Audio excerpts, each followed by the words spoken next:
Welcome back to France 24's debate. The world's most popular sport is plunged tonight in turmoil. Two separate inquiries have been launched into corruption at the football world governing body FIFA, one by American authorities who are investigating up to $150 million in bribes and kickbacks allegedly taken by FIFA officials over a 24-year period. 14 arrests were made today, including several senior officials arrested in the hotel in Zurich where they were awaiting the start of the FIFA Congress.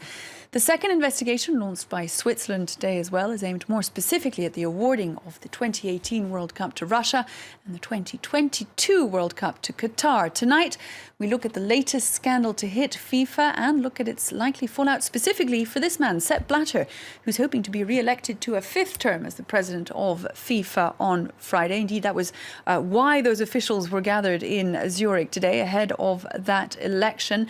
We'll be talking about what it means to his future and indeed to the future of the world football governing body with my guest, Brian Schneider, who's the editor of News Tank Football, who's had a very busy day and will have many more to come. Yours is a digital news company devoted specifically to the world of football. I'm joined equally by Vincent Chaudel, who's director of communication at Kurt Salmon, which is a consultancy firm. You are at the head particularly of their sports division. Before we move on to tonight's debate, I'd like to share with you the comments that were made earlier tonight by Loretta Lynch, the American Attorney General, who had this to say. They corrupted the business of worldwide soccer to serve their interests and to enrich themselves, used their positions of trust within their respective organizations to solicit bribes from sports marketers in exchange for the commercial rights to their soccer tournaments. They did this over and over, year after year, tournament after tournament. This Department of Justice is determined to end these practices, to root out corruption, and to bring wrongdoers to justice. Brian Schneider, those are incredibly hard words on the part of Loretta Lynch, a reflection of the American authorities' determination to get to the bottom of this. A little bit. They've been working on this investigation since 2011, when they first got a hold of Chuck Blazer, who used to be the CONCACAF Secretary General, CONCACAF being the Confederation for North America. And once they had Chuck Blazer basically in the fold, they had him on tax evasion charges in the U.S., and then they were able to get him to essentially spill the beans on quite a lot of important people in FIFA. However, this investigation kind of stalled out in November when the FBI started making leaks about what they were doing. And some legal analysts thought that, oh, the FBI must not have anything because the only reason they would leak information is to try to stir things up, try to scare some people at FIFA. So up until today, which was still a bit of a surprise, a lot of people thought maybe the FBI didn't really have anything. Turns out they might have something. It turns out they may have more than many had thought. It's an investigation, then, Vincent Chaudel, that's been going on for 3 years. You suggest we're going to stick first to the American investigation. We'll move on to the Swiss later. Of course, there's no end to the troubles facing FIFA at this particular stage. It is an investigation that... Listening to that press conference, you get the impression, as Brian was just saying, that they're pretty sure of themselves and that they seem to have something to go on. Of course, the Supergrass that you mentioned, who helped them with the investigation, gave them the elements, no doubt, that they needed to keep an eye on these officials, unbeknownst, of course, the officials who presumably carried on with their alleged illegal activities, even while they were being watched by the FBI. That is presumably what is at the heart of this investigation. The fact is, okay, there's an action in Switzerland, but at the end of the day, is concerned the states and the United States regarding the bid for the World Cup, and I think it's really interesting to link that with the evolution of soccer in the States. Soccer is not a major sport for time being, but is going to grow, to develop himself in terms of audience, in terms of business, and in the United States, the other sports, the other leagues, baseball, hockey, basketball, are close to the establishment. It's not the case of the soccer, and I think there's something interesting in this affair regarding that. Now, we're going to speak now to Stefan Szymanski, who's Professor of Sports Management at the University of Michigan, joins us from Ann Arbor. I'd like to bring you in. I wonder if you could just hear what our guest was saying. The fact that the American authorities are taking an interest in this, of course, is partly down to the fact that in the United States it is becoming a serious sport, and it wasn't the case in the past.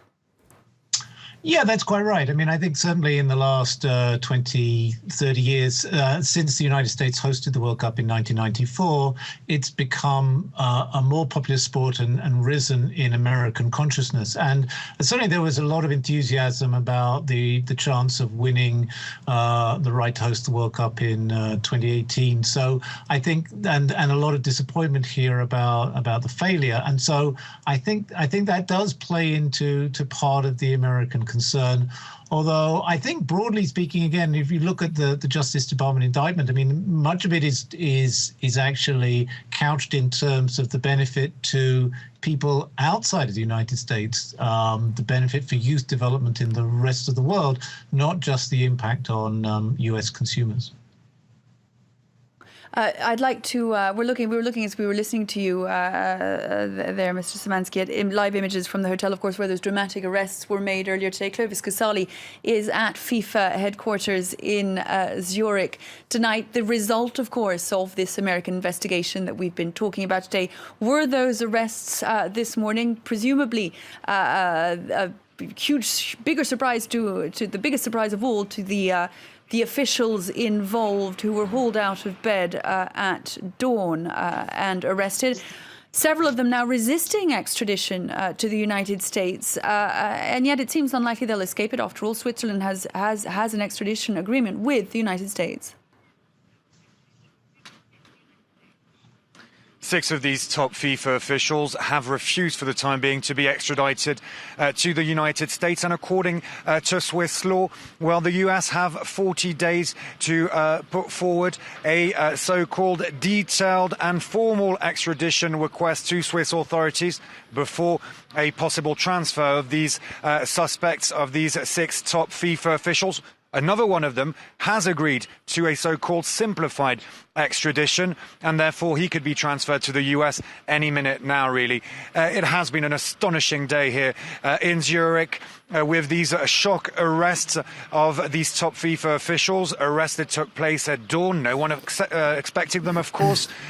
Swiss police arrived at this lavish hotel where all these FIFA officials were sleeping ahead of very important meetings. The Swiss police arrived at the reception desk, asked for very specific keys to specific rooms, and then made those arrests. No doubt that behind closed doors here at the FIFA headquarters, well, officials, FIFA personnel are elaborating communication strategies to respond to this unprecedented crisis, to this huge scandal for FIFA. We've tried to get some answers from some of the FIFA employees who are leaving the building. Always the same answer: no comment. Worried faces here in Switzerland, and definitely the worst day ever for Sepp Blatter since he took the presidency of the World Football governing body in 1998. Now, Brian Schneider, going back to what was being said a moment ago, of course, American law is being used to underpin this American investigation. Moscow has already questioned the validity of that. The press conference we heard earlier, at which we heard Loretta Lynch speak, was much of it was aimed specifically at that, addressing the question of why American law should apply here. In a sense, though, was it not a question of time that one country or another, and why not the United States, with the resources it has at its disposal, should take on the question of the corruption allegations that have surrounded FIFA for almost as long as anyone can remember? What the FBI did here was they basically used the strength of the US dollar as international currency. That was their way into this investigation. Therefore, a lot of these people today that were arrested and possibly extradited are from South America or the Caribbean or around Central America. They all run businesses, whether they're legit businesses or not, but a lot of them work in American dollars, or they transfer funds to the United States, or even their email accounts are with U.S. firms. And that was the FBI's way in. And as long as they can justify that this affects American business interests, they can keep going. And there's many different branches they can go. One of the companies they really hammered today was Traffic Sports, which is a Brazilian company that set up shop in Miami, Florida to have Traffic Sports USA. That allowed the FBI to start investigating them, and they found all types of corruption in the awarding of TV rights for tournaments like the Copa America in South America and the Gold Cup in the United States or in CONCACAF. What's going to happen now is there's going to be more branches go out, and the U.S. is going to be able to go around the world a little bit more, but they're going to have a difficult time getting into Switzerland and getting into FIFA itself. So everyone's been asking me all day, what's this going to do for Sepp Blatter or the real bigwigs at FIFA? And for the moment, not a lot. There's right now the Swiss Attorney General in the second investigation that we haven't really talked about yet. That would be the one that goes after the head of FIFA, and that will ultimately fall on the Swiss Attorney General. The FBI has possibly done a tremendous amount of legwork and done a lot of help here, but they almost have to pass the baton to the Swiss Attorney General. So although they're not working together technically and they are two separate investigations, one will feed off the other. They will certainly feed off each other, but the Swiss Attorney General's office really hasn't made any statements right now. There's two main questions. What can the Swiss Attorney General do to FIFA with Swiss legal law, and what will the Swiss Attorney General do? Because how aggressive will they be? They've let FIFA essentially run unreined for so long in Switzerland. Are they really going to do anything now? It comes on the Swiss Attorney General. Of course, so far much of the focus has been on the American investigation, Vincent Chollet, because that was what was at the heart of the arrests, the dramatic arrests that we saw today. What will it mean? Just this part for Sepp Blatter. After all, the people that we were talking about, the 14 people of which the officials arrested today, the FIFA officials arrested, are after all the very close sort of guard around Sepp Blatter. We are talking about his senior officials. Surely, even before we move on to the question of the Swiss investigation, their arrest will not leave him untainted. Of course, it's not necessarily a good thing for the organization, FIFA organization. It's not a good thing for Blatter, but at the end of the day, it's a question of how can I say governance of this type of sport bodies. So of course, we have to think about a new way to organize this type of bodies, because there are some local influence in North America, in CONCACAF, and same for FIFA. So not necessarily comfortable to give you a clear answer about that. But I believe we're also joined by Louis Sahar, the former French footballer, founder also of Axis Stars and Axis 10 Sports Consulting Group and Stellar EU. I believe he can join us now from the line in Cannes. We were discussing just a moment ago what this means for Sepp Blatter's re-election bid. Of course, it will be on Friday. What do you believe it means for him in his search for, even if he gets past the initial election, a credible fifth term in office?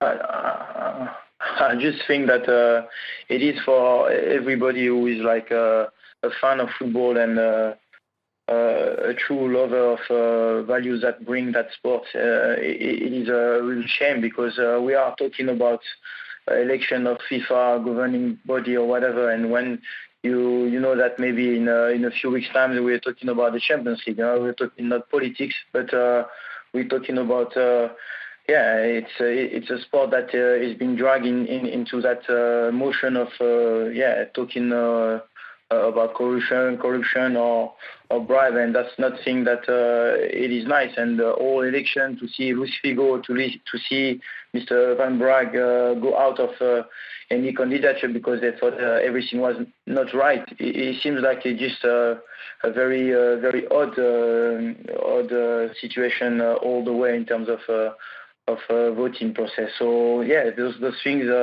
It's just an addition of thing that is going wrong for any transparency in this industry, and this is a shame. I think today we've seen the worst thing that could happen for Mr. Blatter or anyone involved in in a FIFA organization. So it's just a shame. As a former professional football player, are you surprised by what's happened today, that it's come to this? And do you consider, you mentioned the betrayal of the football fans, is it a betrayal also of the football players? Yes, it is, because as I said, the most important actors are the fans, the passion, obviously the actors is the players, the managers, and we are not talking about them anymore. We're talking about election, because whatever tournament is being put in the summer or in the winter. So those type of debates is not the true thing that people want to hear about. So it is a shame, and that's why I said I think that players, if you ask managers, if you ask all those massive actors of these beautiful games, are not happy today, because it is not the way we want to be affiliated with, and this all politics side, the CONCACAF or CONMEBOL or whoever from Confederation have done their job. Yes, many things has been done, but it's been too many subjects where you think that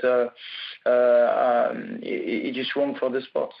Thank you very much indeed, Louis Sahar. We're going to take a quick break. We'll be right back, though, with part 2 of tonight's France 24 debate devoted to those twin investigations of FIFA into the future of Sepp Blatter himself. We'll be asking in just a minute whether my panelists believe he should now stand down. Do join us in just a moment.